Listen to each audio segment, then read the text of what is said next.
Good morning to all. I'm Bhanu Chaudhary. Welcome you all in the third part of classification of element and periodicity in properties. Today we are going to learn about the modern periodic table.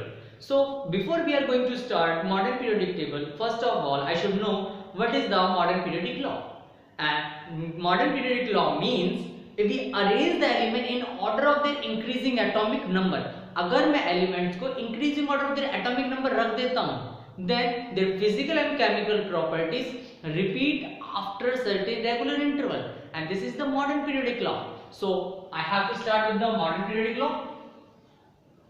Modern periodic law, it states that, or it says that all the physical and chemical properties of all the elements are the periodic function of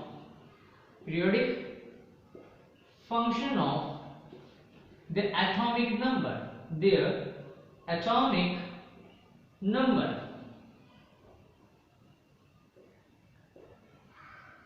ये कह रहा है कि जितनी भी physical और chemical properties होती हैं, जितनी भी फिजिकल और केमिकल प्रॉपर्टीज होती हैं एलिमेंट्स की, वो पीरियोडिक फंक्शन है एटॉमिक नंबर का, यानी कि एटॉमिक नंबर पे उसकी पीरियोडिसिटी डिपेंड कर रही है।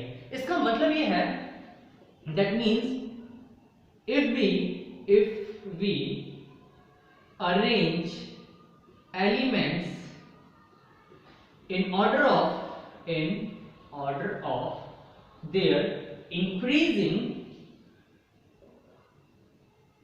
atomic number, then all the physical and chemical properties,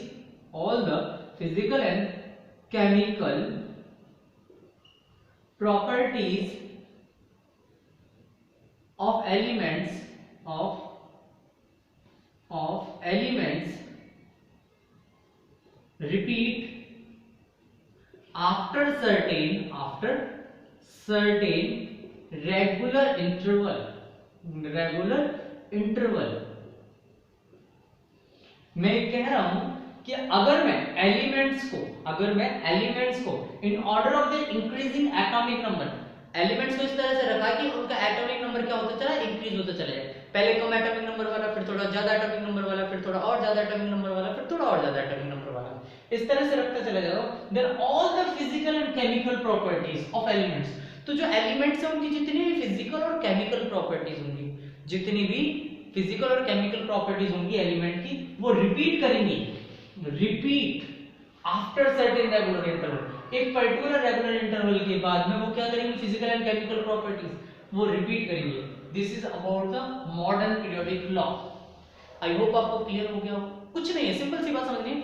elements को इंक्रीजिंग ऑर्डर में रखना है, जो उनकी फिजिकल एंड केमिकल प्रॉपर्टीज है वो एक रेगुलर इंटरवल के बाद में रिपीट करेंगे। अब रीजन आता है, क्वेश्चन पूछा जाएगा व्हाई, क्यों रिपीट करेंगे? तो इसका आंसर ये है, कॉज ऑफ पीरियोडिसिटी का रीजन ये है कि similar electronic configuration after certain regular interval. एक पर्टिकुलर रेगुलर इंटरवल के बाद में जो इलेक्ट्रॉनिक कॉन्फ़िगरेशन होता है वो सिमिलर आ जाता है, अप्रोक्सीमेटली सिमिलर आ जाता है, तो इसलिए वो एक रिपीटेशन का कारण बनता है फिजिकल और केमिकल प्रॉपर्टीज का। इस बात को मैं लिख देता हूं, आपको ये क्लियर हो गया? चलिए आगे बढ़ते हैं। Cause of periodicity in modern periodic table.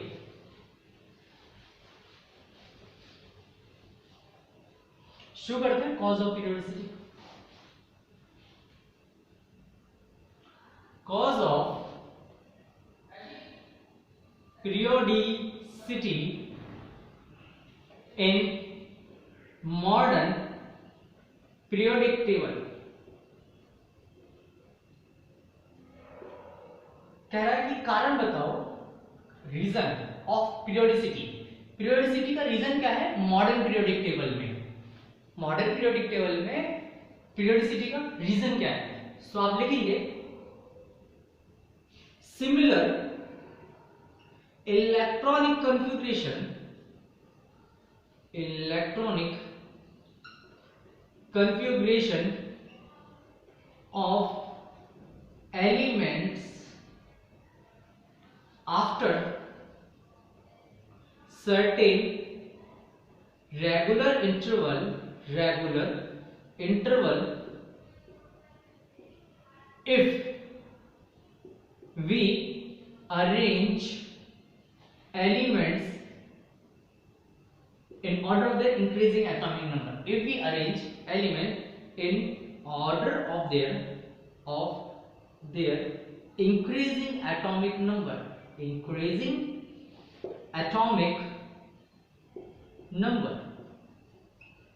ये कह रहा है कि similar electronic configuration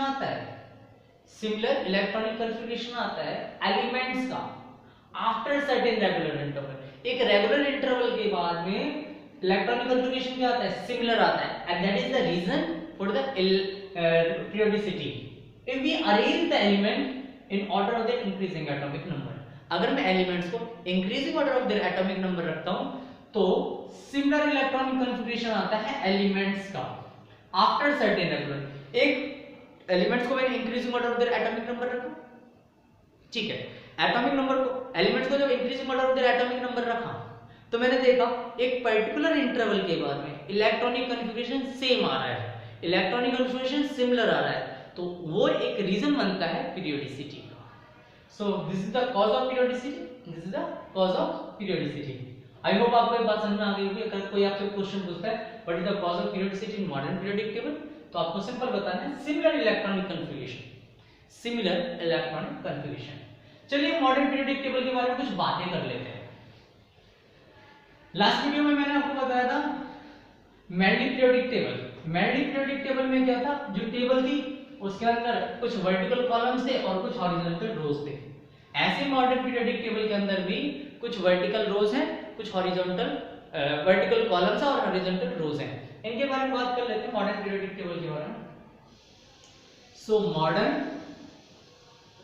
periodic table में सबसे पहली बात यह है, आपको याद रखिए जो इसका लॉ है, elements are arranged in order of their increasing atomic number.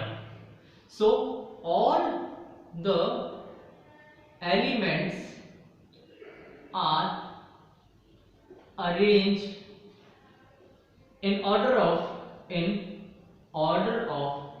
their increasing atomic number.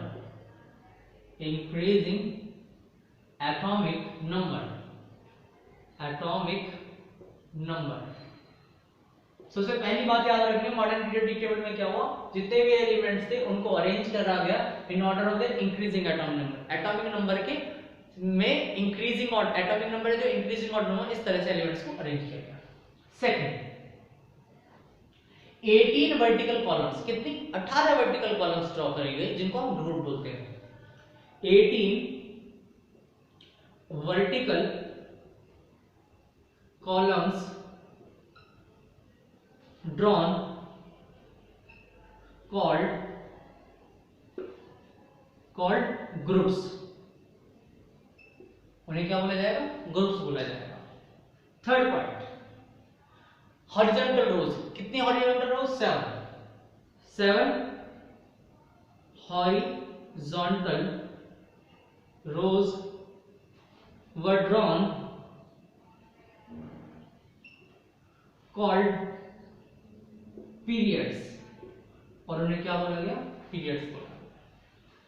तीन बातें आपको पहले याद रखनी है। पहली बात है elements are arrange in order of the increasing atomic number. दूसरी बात 18 वर्टिकल कॉलम्स ड्रॉ किए गए जिनको हमने ग्रुप्स बोला। 7 हॉरिजॉन्टल रोज ड्रॉ की गई जिनको हमने क्या बोला है, ग्रुप पीरियड्स बोला है। क्या बोला है, पीरियड्स बोला है। जो वर्टिकल रोज है उनको ग्रुप बोला है। इतनी बात समझने का फोर्थ पॉइंट ये है कि जो मेरे पास मॉडर्न पीरियोडिक टेबल है उसको ब्लॉक्स में डिवाइड किया गया। किसमें डिवाइड किया गया, ब्लॉक्स में, और 4 ब्लॉक में डिवाइड किया गया, एस ब्लॉक, पी ब्लॉक और D block and F block. So table is divided into 4 blocks called S block, P block, D block and F block and F block elements.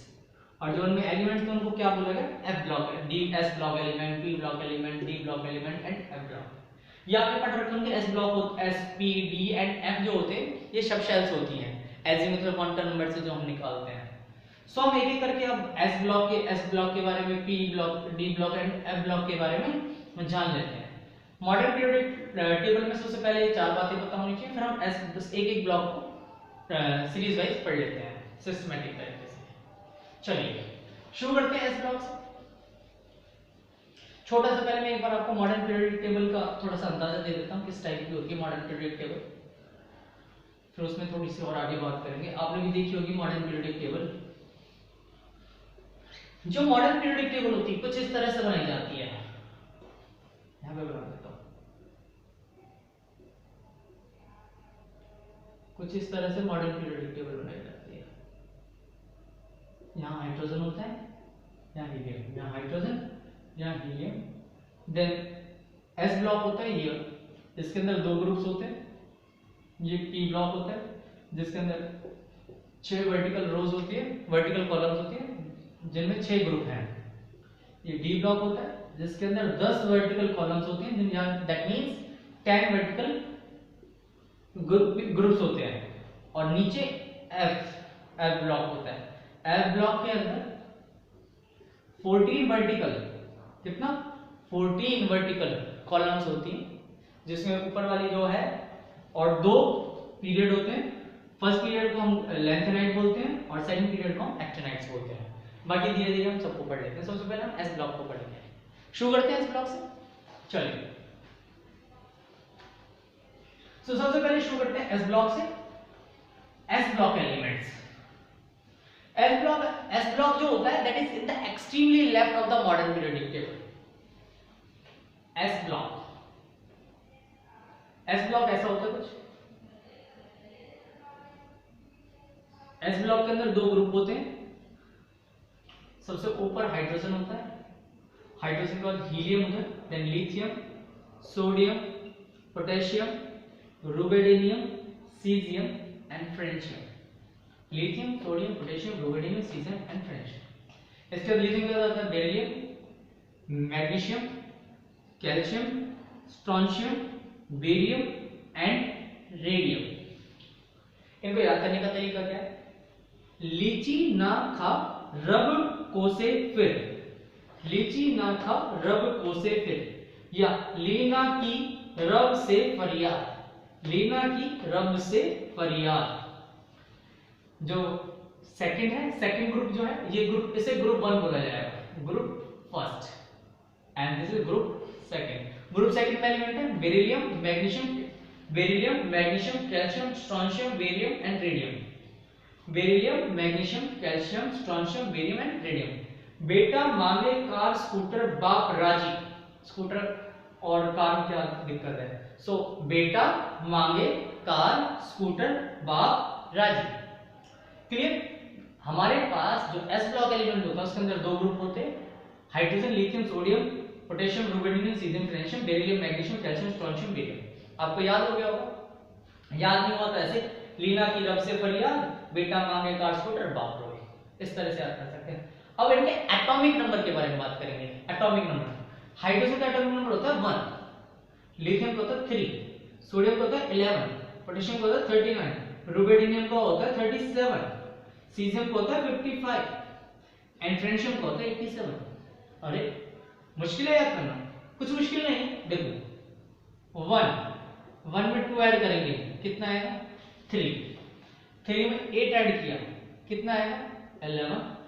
11 में फिर 8 add करेंगे कितना आएगा? 19। अब 19 में कितना ऐड करेंगे? 18।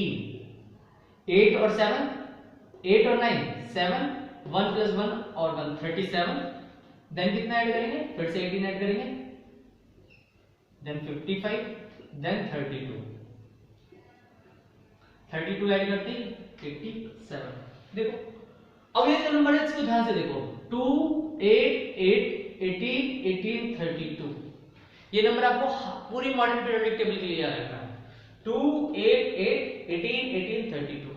फिर से बोलो 2 8 8 18 18 32।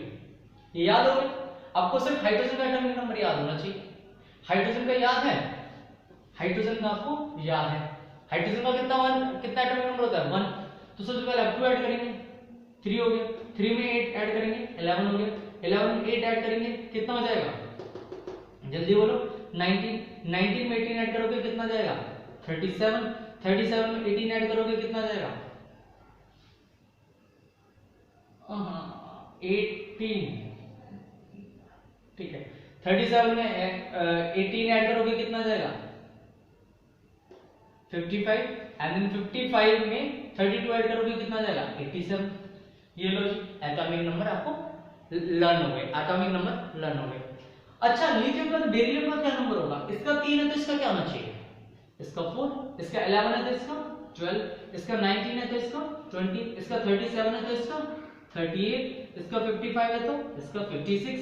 इसका 87 है तो इसका 89। क्लियर है सबको? एटॉमिक नंबर एक आपको सिर्फ आपको हाइड्रोजन का याद रखना है। उसके बाद में आपको नंबर याद रखना है 2 8 8 18 18 32। 2 8 8 18 18 32 ऐड करते चले जाओ, नंबर आता चला जाएगा। जो नंबर आएगा उसको लिख दीजिए, उससे नेक्स्ट वाला एलिमेंट्स को आपको पता है। चलिए, ये इतनी सारी बातें हो गई। इतनी बात होने के बाद में एस ब्लॉक के बारे में थोड़ी सी बातें कर लेते हैं। शुरू करते हैं। तो सबसे पहली बात जो है एस ब्लॉक के बारे में वो ये है, S block contain 2 groups. S block contain 2 groups, group 1 and group 2। Group 1 is considered as alkali metals. S block के अंदर जो फर्स्ट ग्रुप होता है उसको हम एल्कली मेटल्स बोलते हैं। क्या बोलते हैं? Alkali metals. और ग्रुप 2 में जो एलिमेंट्स होते हैं उनको बोला जाता है एल्कलाइन अर्थ मेटल्स। क्या बोला जाता है? Alkaline earth metals. तो ये बात भी क्लियर हो। अब मेटल जो होते हैं उनकी टेंडेंसी इलेक्ट्रॉन लूज करने की होती है कि गेन करने की होती है? लूज करने की होती है। तो जितने भी एलिमेंट होते हैं ब्लॉक एलिमेंट्स के, वो इलेक्ट्रॉन को लूज करते हैं। और जैसा कि नाम से ही पता लग रहा है alkali metals, alkaline earth metals, तो they are very good. They are very good metals. They are very good metals. तो ये बहुत अच्छे मेटल्स होते हैं। और अगर मेटल्स हैं तो they has a great tendency to lose electron. तो ये इनकी टेंडेंसी इलेक्ट्रॉन लूज करने की। और जो इलेक्ट्रॉन लूज कर सकते हैं वो ऑक्सीडाइजिंग इन नेचर होते हैं, रिड्यूसिंग इन नेचर होते हैं। वो होते हैं रिड्यूसिंग इन नेचर। क्यों? क्योंकि वो अपने इलेक्ट्रॉन्स को रिड्यूस कर रहे हैं, कम कर रहे हैं, तो वो क्या होंगे? रिड्यूसिंग इन नेचर होंगे। क्या होंगे? Reducing in nature. ऑक्सीडेशन का मतलब क्या होता है? Gain of electron. Loss of electron का मतलब जो मैं इलेक्ट्रॉन को लूज कराएगा, जो इलेक्ट्रॉन को लूज कराएगा उसका कैरेक्टर क्या होगा? रिड्यूसिंग। जो इलेक्ट्रॉन को गेन करेगा उसका नेचर कैसा होगा? ऑक्सीडाइजिंग। तो आपको सिर्फ इतनी सी बात याद रखनी है, जो एल्कली मेटल्स होते हैं, एल्कलाइन अर्थ मेटल होते हैं, दे आर रिड्यूसिंग नेचर। अब नीचे की तरफ जाएंगे तो इलेक्ट्रॉन्स को निकालना इजी होगा या मुश्किल होगा, इस बारे में हम थोड़ा सा आगे जाके पढ़ेंगे। चलिए, तो एस ब्लॉक के बारे में कुछ बातें जान ली हैं, कुछ और बातें जान लेते हैं। सबसे पहले इलेक्ट्रॉनिक कन्फिगरेशन के बारे में बात कर लेता हूं। हाइड्रोजन का एटॉमिक नंबर है 1। हाइड्रोजन का एटॉमिक नंबर है 1। इलेक्ट्रॉनिक कन्फिगरेशन क्या होगा? 1s1। हाइड्रोजन का लिथियम, लिथियम का एटॉमिक नंबर कितना है? 3। लिथियम का atomic number 3। Electronic configuration 1s2 2s1। अच्छा, सोडियम की बात कर लेता हूं। 11 1s2 2s2 2p6 3s1। अब पोटेशियम की बात कर लेते हैं। 19 1s2 2s2 2p6 3s2 3p6 4s1। Potassium का मैं रुबिडियम की बात करूंगा, मैं सीजियम की बात करूंगा, फ्रेंशियम की बात करूंगा। इनमें क्या होगा? इलेक्ट्रॉनिक कन्फिगरेशन लिखते लिखते 5s1, इलेक्ट्रॉनिक कन्फिगरेशन लिखते लिखते 6s1, देन 7s1। देखो, मैंने शुरुआत में बताया था cause of periodicity. Cause of periodicity में मैंने कहा था similar electronic configuration after certain regular interval. एक पर्टिकुलर रेगुलर इंटरवल के बाद में घूम के आया पूरा मॉडर्न पीरियोडिक टेबल में। देन अगेन लिथियम के बाद में सोडियम, पोटेशियम। लिथियम के बाद में जितने भी एलिमेंट्स है, beryllium, boron, carbon, nitrogen, oxygen, fluorine, neon, neon का सोडियम आया। तो जब कुछ टाइम के बाद में आया तो जो इलेक्ट्रॉनिक कन्फिगरेशन आया वो सिमिलर आ रहा है सबके अंदर। देखो S1 S1 S1 S1 similar. क्योंकि यहाँ S1 है, 1S1 है, यहाँ 2S1 है, 3S1 है, 4S1 है, 5S1 है, 6 है, सिमिलर है, लेकिन S1 सब में है, इसलिए क्या है, सिमिलर है। तो मुझे एक बात पता लगी कि जितने भी अल्कली मेटल्स हैं उनका लास्ट इलेक्ट्रॉन जो होगा वो S1 होगा। क्या होगा? S1। तो इनके लिए ना मैंने जनरल इलेक्ट्रॉनिक कन्फिग्रेशन बताया। क्या होता है? General electronic configuration S block elements के लिए। सो general electronic configuration of S block element is general electronic configuration general electronic configuration of S block is NS1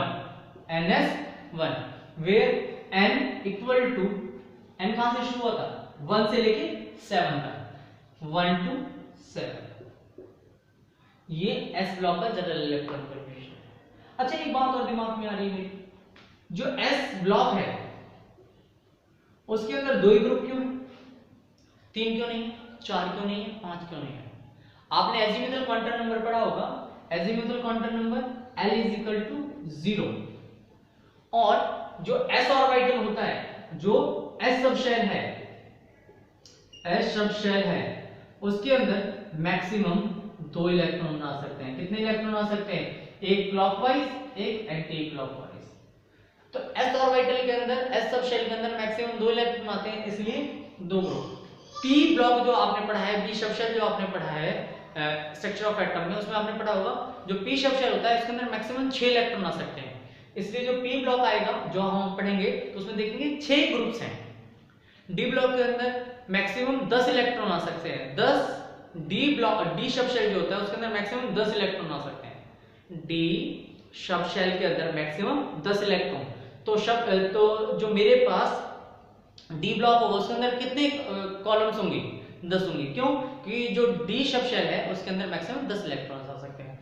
जो एफ सब शेल होता है उसके अंदर मैक्सिमम 14 इलेक्ट्रॉन आ सकते हैं।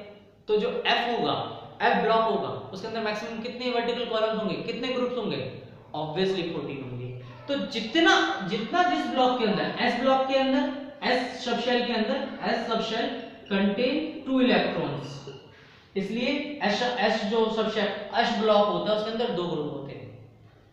पी सब शेल के अंदर मैक्सिमम 6 इलेक्ट्रॉन्स होते हैं, इसलिए पी ब्लॉक के अंदर 6 ग्रुप्स होते हैं।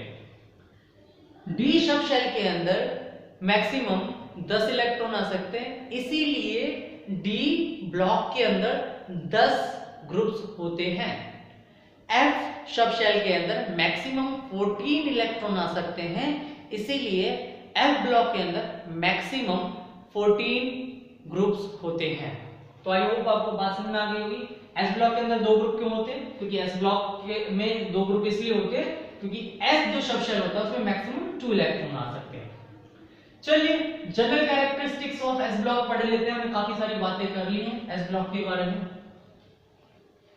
अब इनको रिटर्न में लिख लेते हैं। So characteristic of S block elements, characteristics of S block elements, characteristics of S block element. पहला कैरेक्टरिस्टिक क्या है? पहला कैरेक्टरिस्टिक ये है S block contain 2 groups।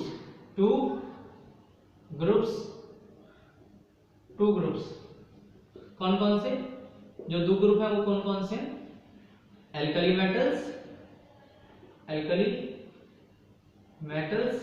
And alkaline earth metals. Okay, अब मुझे दूसरी बात जाननी है, general electronic configuration. S block has general electronic configuration, general electronic configuration, S block has general electronic configuration that is ns1 to 2 where n equal to 1 to 7 और जो n होगा उसकी वैल्यू क्या हो सकती है? 1 से लेके 7 तक हो सकती है। बहुत बढ़िया। नेक्स्ट बात, all elements of S block, all element of S block are metallic in nature, are metals. जितने भी होते हैं सारे के सारे क्या होते हैं? metals होते हैं. अगर metals होते तो क्या होगी? tendency to lose electron. They have great tendency to lose electron. They have great tendency to lose electron. इतनी बात क्लियर होगी. अच्छा, जो इलेक्ट्रॉन देते हैं वो ऑक्सीडाइजिंग इन नेचर होते हैं, रिड्यूसिंग इन नेचर होते हैं? रिड्यूसिंग इन नेचर होते हैं. They show reducing character. Reducing character which increases down the group. Which increases down the group. Reducing correct होता है वो नीचे की तरफ जाएंगे तो इंक्रीज करता चला जाता है. ये 5 पॉइंट क्लियर हो गए. चलिए थोड़े से और आगे पॉइंट्स को हम लिख लेते हैं. ये आपने लिख लिया होगा, नहीं लिखा तो स्क्रीनशॉट लेके लिख लेना या रोक के वीडियो को लिख लेना. देन आगे बढ़ते हैं. 5 पॉइंट हम कर चुके हैं. अच्छा, नेक्स्ट पॉइंट रिड्यूसिंग कैरेक्टर आ गया, मेटेलिक कैरेक्टर आ गया. नेक्स्ट बात ये जाननी है मुझे कि जो एलिमेंट्स हैं अगर वो रिड्यूसिंग इन नेचर है, इसके साथ अगर वो इलेक्ट्रॉन लूज कर रहे हैं तो वो आयनिक जो कंपाउंड्स बनाएंगे वो आयनिक कंपाउंड्स बनाएंगे, कोवैलेंट कंपाउंड्स बनाएंगे, आयनिक कंपाउंड. एस ब्लॉक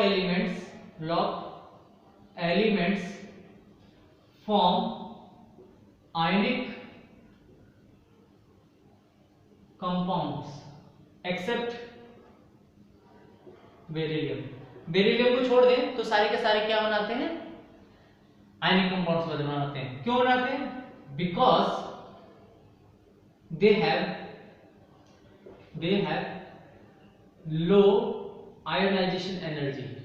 लो आयोनाइजेशन एनर्जी होते हैं. अभी आयोनाइजेशन एनर्जी क्या होती है? आयोनाइजेशन एनर्जी का मतलब है the minimum amount of energy which is required to remove an electron from the outermost shell of an isolated gaseous atom. कहने का मतलब यह है कि जो मेरे पास एटम है उसके आउटरमोस्ट शेल से इलेक्ट्रॉन को निकालना है. इलेक्ट्रॉन को क्या करना है? निकालना है. सो उसके लिए इलेक्ट्रॉन को निकालने के लिए आउटरमोस्ट शेल इलेक्ट्रॉन को किसी भी एटम में से इलेक्ट्रॉन जो आउटरमोस्ट शेल है उसमें से उनको निकालने के लिए जो एनर्जी चाहिए उस एनर्जी को क्या बोलेंगे? जो कम से कम एनर्जी चाहिए उसे आयनेशन एनर्जी बोलेंगे. और एस ब्लॉक एलिमेंट्स की जो आयनेशन एनर्जी होती है वो कम होती है. नेक्स्ट पॉइंट ये है जो एस ब्लॉक एलिमेंट्स होते हैं वो सॉफ्ट होते हैं. कैसे होते हैं? सॉफ्ट होते हैं. S block elements are soft. कैसे होते हैं? सॉफ्ट होते हैं. अच्छा, एस ब्लॉक एलिमेंट की एक क्वालिटी और है कि वो एस ब्लॉक एलिमेंट के बारे में मैंने बता दिया कि वो आयनेशन एनर्जी कम है तो वो आयनिक कंपाउंड्स बनाते हैं. एक बात और है कि जो एस ब्लॉक एलिमेंट्स होते हैं दे इम्पार्ट कलर. वो कलर शो करते हैं जब उनको जलाया जाता है, when they burn, except beryllium and magnesium. Beryllium और मैग्नीशियम को छोड़ दें तो जितने भी एलिमेंट्स होते हैं when they burn they give a characteristic colour. So S block elements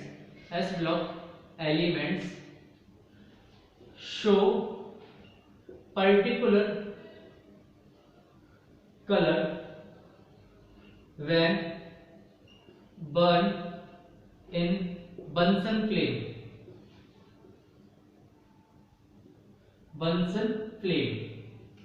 जब उनको बंसन फ्लेम में जलाया जाता है तो वो एक पर्टिकुलर कलर देते हैं एक्सेप्ट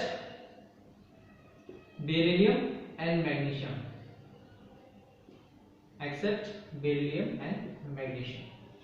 चलिए, this is all about the S block elements. I hope आपको एस ब्लॉक एलिमेंट के बारे में बातें समझ में आ गई होंगी. एस ब्लॉक एलिमेंट में सिर्फ इतना ही था. मेन बातें आपको याद रखनी है. मेटेलिक होता है, दो ग्रुप होते हैं, एक अल्कली एक एल्कलाइन. एल्कली मेटल्स के अंदर S1 होता है और एल्कलाइन के अंदर S2 होता है लास्ट में. जनरल इलेक्ट्रॉनिक कॉन्फ़िगरेशन क्या होता है? NS122 where N belongs to 1 से लेके 7 तक. इतनी बातें. आयनेशन एनर्जी कम होती है तो वो आयंस को इजीली लूज कर सकते हैं, आयन को इजीली लूज करेंगे तो रिड्यूसिंग नेचर होंगे, रिड्यूसिंग नेचर होने के साथ साथ में वो सॉफ्ट होंगे, कलर शो करेंगे बंसन फ्लेम में मैग्नीशियम और बेरिलियम को छोड़ के। चलिए एस ब्लॉक हो गया। अब next is your P block elements. कौन सा? P block elements. P block elements क्या होते हैं? अगर कोई आपसे पूछे कि what does the P block elements, these are those elements whose last electron entered in the p subshell। आपने s ऑर्बिटल में s सबशेल में देखा था, जो s ब्लॉक एलिमेंट्स थे उनके लास्ट इलेक्ट्रॉन s सबशेल में आ रहे थे, वैसे ही p ब्लॉक एलिमेंट्स का लास्ट इलेक्ट्रॉन कहां जाएगा? p सबशेल में जाएगा। सो p सबशेल p ब्लॉक बना लेता हूं मैं छोटा सा। p ब्लॉक के अंदर कितने ग्रुप्स हैं? p ब्लॉक के अंदर कितने ग्रुप्स हैं? p ब्लॉक के अंदर 6 ग्रुप। क्यों है 6 ग्रुप? क्योंकि जो p सबशेल होता है उसके अंदर मैक्सिमम 6 इलेक्ट्रॉन्स आ सकते हैं। 1 2 3 4 5 and then 6। Boron, carbon, nitrogen, oxygen, fluorine and neon. यहां तक की बात समझ में आती है? ये सारे हमारे ग्रुप के फैमिली मेंबर्स हैं जो कि हेड ऑफ द फैमिली की तरह काम कर रहा है। जैसे बोरोन फैमिली, इसको बोलेंगे carbon family, nitrogen family, oxygen family, fluorine family, neon family. अब मैं बोरोन की बात करता हूं। इसमें कौन कौन से एलिमेंट आए? Boron, aluminium, gallium, indium and thallium. Carbon family में कौन कौन से एलिमेंट है? Carbon, silicon, germanium, tin, lead. Nitrogen family में कौन कौन से एलिमेंट है? Nitrogen, phosphorus, arsenic, antimony and bismuth. Oxygen family में कौन कौन से एलिमेंट है? Oxygen, sulphur, selenium, tellurium and polonium. Fluorine में कौन कौन से एलिमेंट है? Fluorine, bromine, chlorine, iodine, astatine. जो मेरे पास नियोन फैमिली है जिसको नोबल एलिमेंट्स भी बोला जाता है, उसमें कौन कौन से एलिमेंट्स हैं? उसमें सबसे पहले तो है helium, then neon, then argon, krypton, xenon, radon. ये सारे के सारे एलिमेंट्स अवेलेबल हैं पी ब्लॉक के अंदर। ओहो, इतने सारे एलिमेंट्स याद कैसे करने? अभी आपको याद करने की जरूरत नहीं है, फिर भी मैं एक छोटी सी ट्रिक बता रहा हूं 2 मिनट के अंदर। बोरोन फैमिली को याद करने का इजी तरीका है, boys and girls in theatre. Movie देखने के लिए गए हैं लड़के और लड़कियां, तो उसको बोलेंगे boys and girls in theatre. या फिर ऐसे बोल सकते हैं बैगन, आलू, गाजर इन थैला। बैगन, आलू, गाजर इन थैला। ओके, नेक्स्ट है carbon family.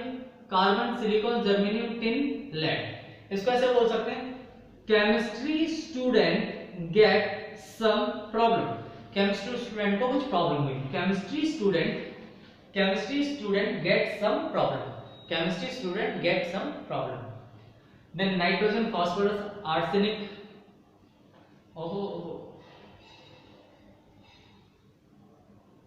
Nitrogen, arsenic, AS आएगा। Nitrogen, phosphorus, arsenic, antimony and bismuth. नया पुराना आज सब बिकेगा, नया पुराना आज सब बिकेगा। इस तरह से आप nitrogen family. Oxygen, sulphur, selenium, tellurium and polonium. इसको कैसे याद रखेंगे? ओ सबसे टीपो, ओ सबसे टीपो। Fluorine, chlorine, bromine, iodine, astatine. ये याद हो जाता है हेलोजन है, ये तो बहुत कॉमन है। हीना, नीना और करीना की जिनत और रेडॉन से दोस्ती। हीना, नीना और करीना की जिनॉन एंड रेडॉन से दोस्ती। ये इस तरह से याद रखना है। आई होप आपको पी ब्लॉक के बारे में पता लग गया होगा। एलिमेंट्स याद रखने हैं याद करिए, नहीं याद रखने मत कीजिए। आपको पी ब्लॉक के बारे में थोड़ा सा आपको आइडिया होना चाहिए अकॉर्डिंग टू दिस चैप्टर। तो शुरू करते हैं। सबसे पहली बात मैंने आपको ये बता दी कि जो पी ब्लॉक एलिमेंट होता है उसमें मैक्सिमम कितने ग्रुप्स होते हैं? 6 ग्रुप्स होते हैं। 6 ग्रुप होने के साथ में इसका जनरल इलेक्ट्रॉनिक कन्फिगरेशन अगर मैं देखता हूं तो जो पी ब्लॉक होते हैं उनका जनरल इलेक्ट्रॉनिक कन्फिगरेशन होता है NS122 देन NP6। लिख देता हूं मैं, चलिए पॉइंट्स लिखते हैं। इसको डिलीट कर देते हैं।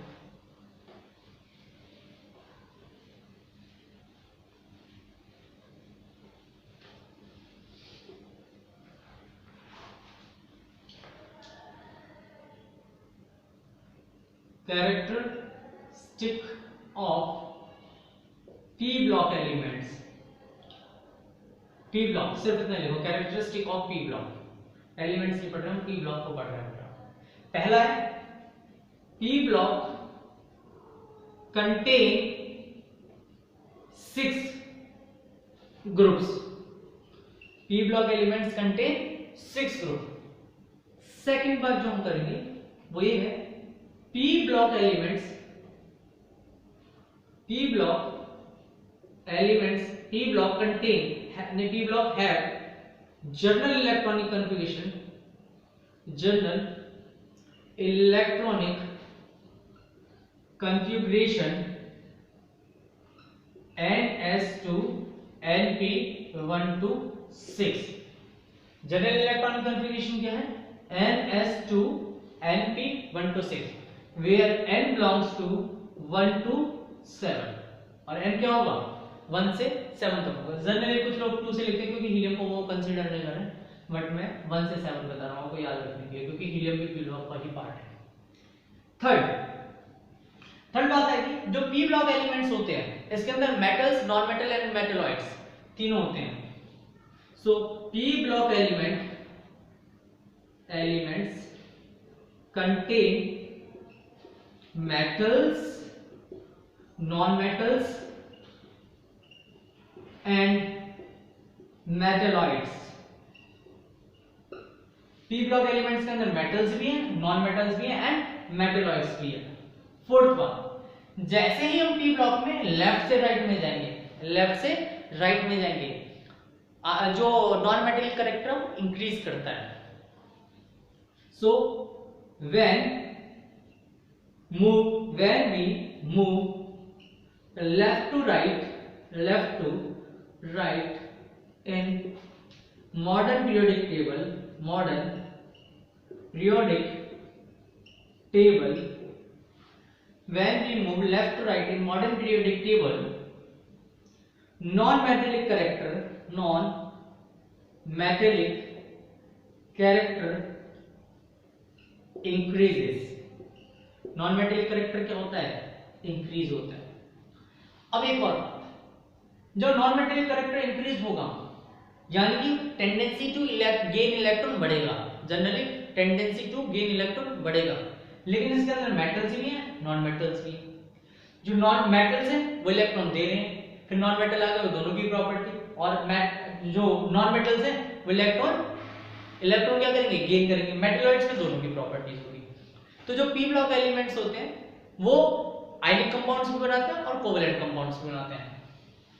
So P block elements form covalent as well as ionic compounds. Next sixth बात करते हैं, पी ब्लॉक एलिमेंट्स में कोवेलेंट कंपाउंड बनते हैं, आयनिक कंपाउंड बनते हैं। इनका जो आयनेशन एनर्जी होती है वो एस ब्लॉक से ज्यादा होती है। They have P block elements have high ionization energy than S block elements. Next, P block elements जो होते हैं उनमें आयनेशन एनर्जी ज्यादा है, और उधर लेफ्ट से राइट में जाएंगे तो नॉन मेटलिक कैरेक्टर शो करेगा। नॉन मेटलिक कैरेक्टर शो करने का मतलब इलेक्ट्रॉन गेन करेगा। इलेक्ट्रॉन गेन कौन करता है? जो ऑक्सीडाइजिंग इन नेचर होते हैं। So P block elements show oxidising character.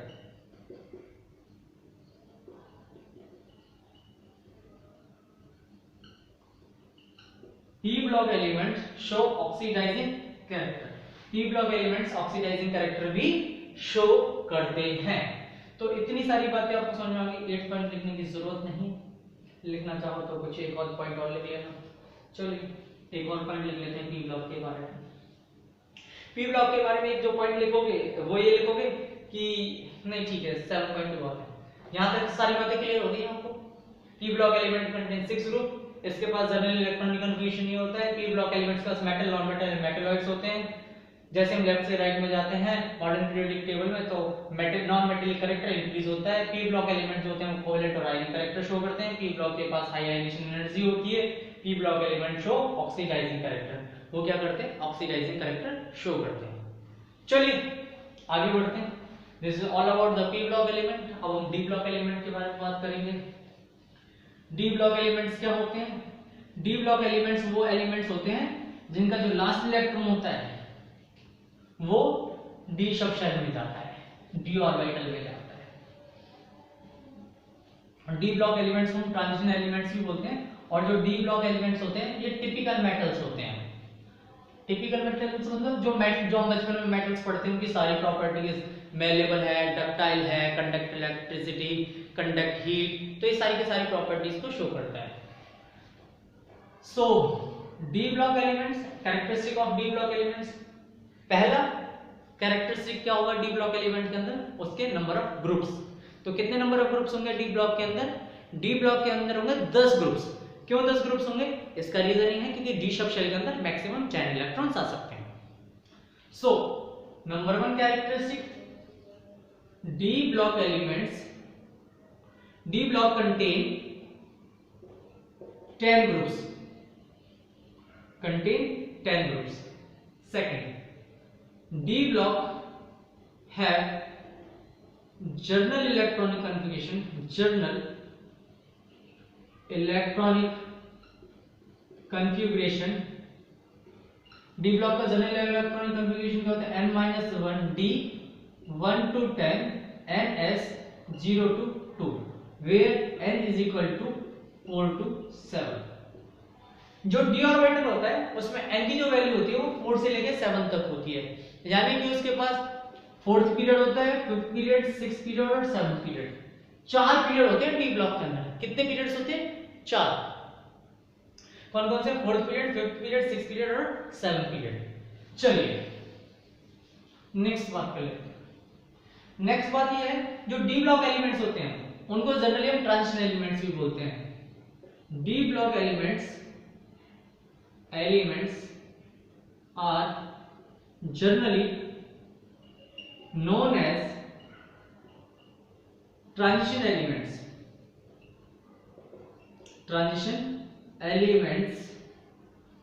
because almost all elements have partially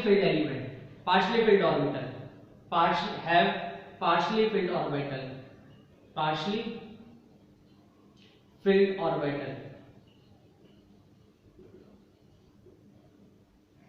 जो डी ऑर्बिटल होता है ना, पार्शियल फिल्ड डी ऑर्बिटल लिख लो, partially filled D orbital. D block elements को ट्रांजिशन एलिमेंट्स इसलिए बोलते हैं जो डी ब्लॉक एलिमेंट्स जो लास्ट इलेक्ट्रॉन आता है ना वो पार्शियली फिल्ड डी ऑर्बिटल में आता है। कंप्लीटली फिल्ड कभी नहीं होता डी ऑर्बिटल, होता है कुछ केसेस में होता है लेकिन ऑलमोस्ट, मैंने इसलिए लिखा है ऑलमोस्ट ऑल एलिमेंट्स, लगभग लगभग सारे एलिमेंट्स में जो डी ऑर्बिटल होता है वो पार्शियली फिल्ड होता है। कुछ एलिमेंट्स में कंप्लीटली फिल्ड भी होता है, जैसे कि हम बात करते हैं कॉपर के बारे में बात कर लेते हैं या मरकरी के बारे में बात कर लेते हैं। तो इन एलिमेंट और भी हैं कई सारे एलिमेंट जिनमें कंप्लीटली फिल्ड होता है। नेक्स्ट बात, जो आयनाइजेशन एनर्जी होती है वो एस ब्लॉक और पी ब्लॉक के बीच के एलिमेंट्स की होती है। D block elements have higher ionization enthalpy than S block, but lower than P block elements। S से ज्यादा होती है और P से कम होती है P block elements।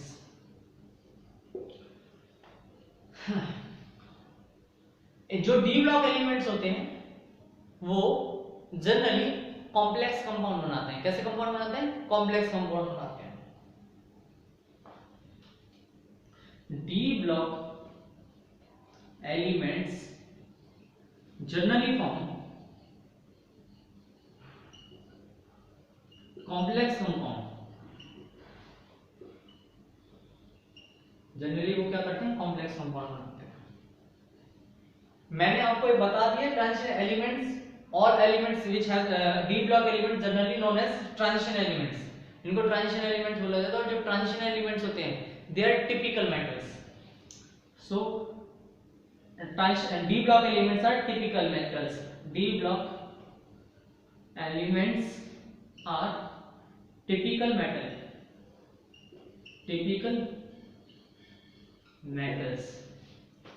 Typical metals का मतलब क्या है? टिपिकल मेटल्स का मतलब यह है कि वो सारी की सारी प्रॉपर्टीज जो होती है मेटल्स की, जो आपने बचपन में पढ़े मेटेलिक कंपाउंड्स, उनकी सारी की सारी प्रॉपर्टीज को शो करते हैं। जैसे कि they are good conductor of heat and electricity, they are malleable, ductile, sonorous. तो कुछ और पॉइंट्स कर लेते हैं। D block elements are hard, brittle and hard brittle, ductile and malleable। Ductile का मतलब होता है ऐसे खींचो और पतली वायर्स में कन्वर्ट हो जाए। मैलेबल का मतलब होता है ऐसे पीट पीट के शीट्स में कन्वर्ट कर लो, बहुत पतली पतली शीट्स में कन्वर्ट कर लो। तो डी ब्लॉक एलिमेंट्स के बारे में नेक्स्ट बात है, they are good conductor of heat and electricity, they are good conductor of heat and electricity। यानी जो डी ब्लॉक एलिमेंट्स होते हैं वो गुड कंडक्टर होते हैं हीट और इलेक्ट्रिसिटी, यानी उनमें से इजीली इलेक्ट्रॉन्स मूव कर सकते हैं, इजीली हीट मूव कर सकती है। This is all about the F block elements। F block elements के बाद में हमें पढ़ना है F block elements।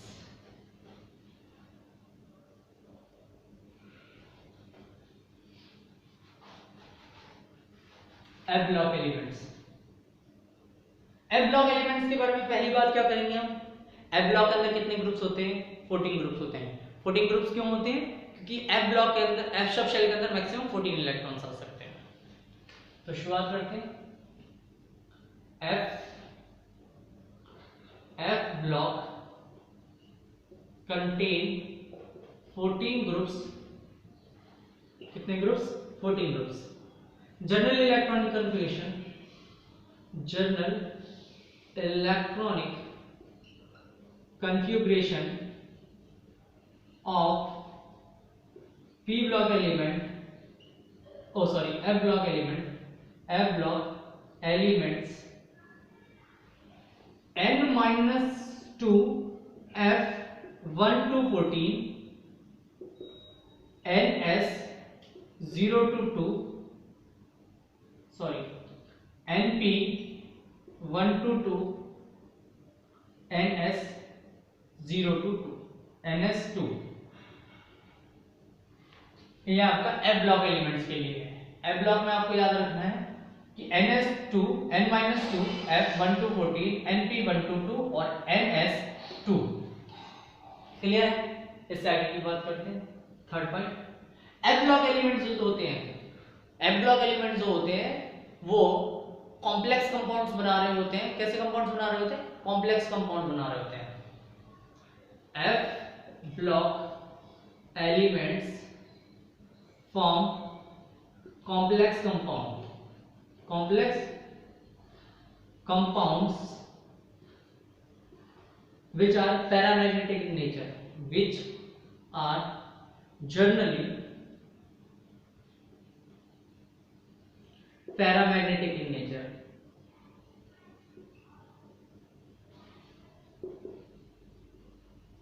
पैरामैग्नेटिक का मतलब क्या होता है बेटा?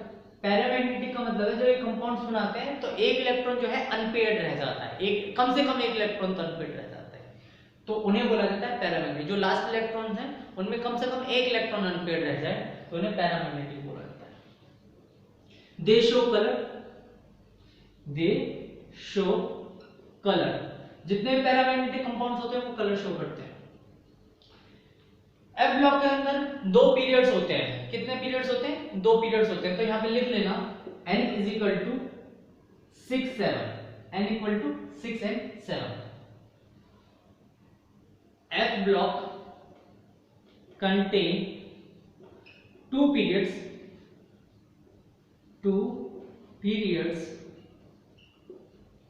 called lanthanides and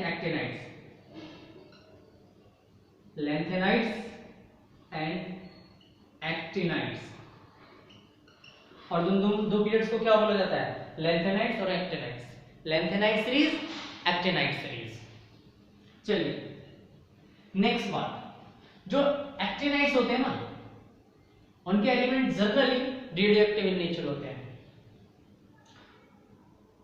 mostly